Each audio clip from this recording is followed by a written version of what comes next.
Howdy YouTube. Finally convinced I got all the living critters out of this hard maple, and so it's finally time to start thinking about building a workbench.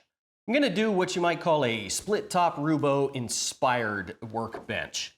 The classic split top Rubo, there's a lot of videos out there. If you want to get into making that exact bench, there's plenty of guidance in the world. But quite frankly, some of the details in that bench design, like the big dovetail and the end cap and such things, are just more work than I want to get into for a bench that I'm going to beat on.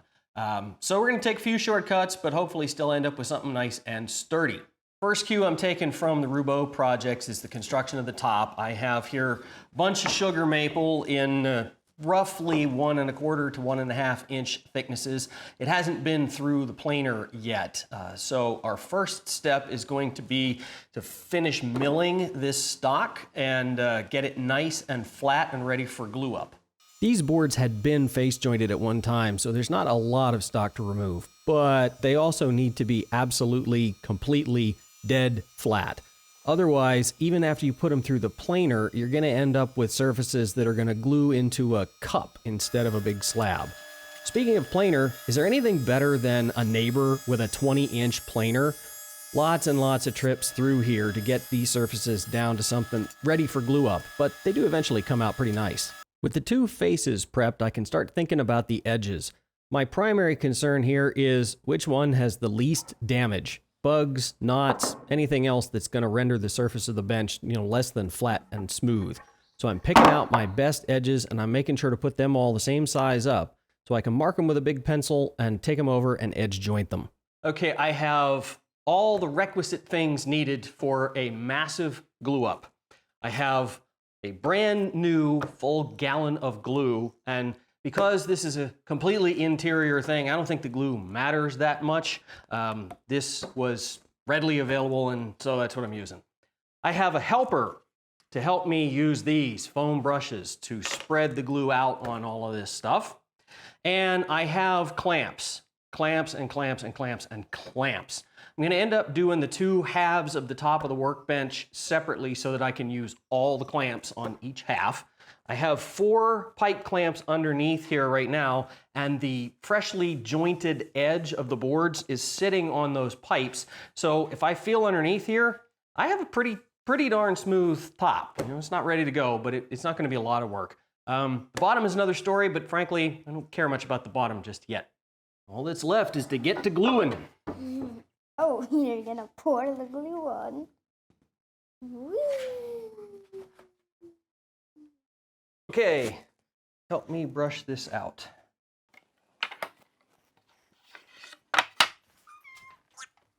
Time is of the essence when you're doing a glue up like this. You only have so much open time for the first board you put glue on before you got to get the clamps tight. End to end, this actually took me about 10 minutes, which is well within the working time of Titebond 2. This is the time to use every clamp you have and to squeeze the heck out of them. I would have actually liked to have had a couple of more pipe clamps, but I made do with the other ones I had laying around. Well, we have made one giant gluey sticky mess, but we successfully have half of the top glued up. I'm going to let this sit for 45 minutes to an hour. It's pretty humid today.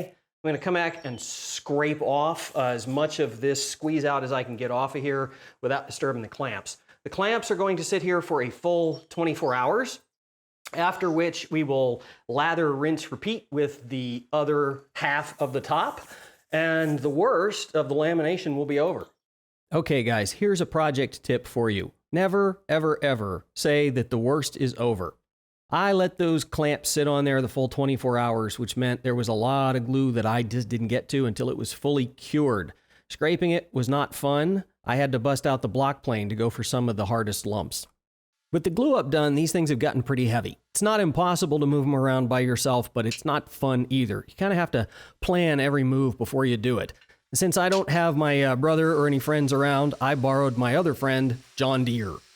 And so we're back to the thickness planer, this time to clean up the entire slab. Because this thing is so wide, only whisper passes can be made, even with a machine of this size. I mean, after all, it's hard maple. And the mess, good heavens, look at the chips coming out of that thing.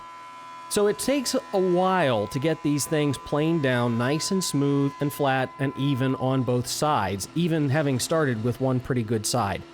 The results are sure worth it though, and God love the people who used to do this by hand. Well, YouTube, I'm done. I'm hot, I'm tired. It's because these things are heavy. They're really, really heavy.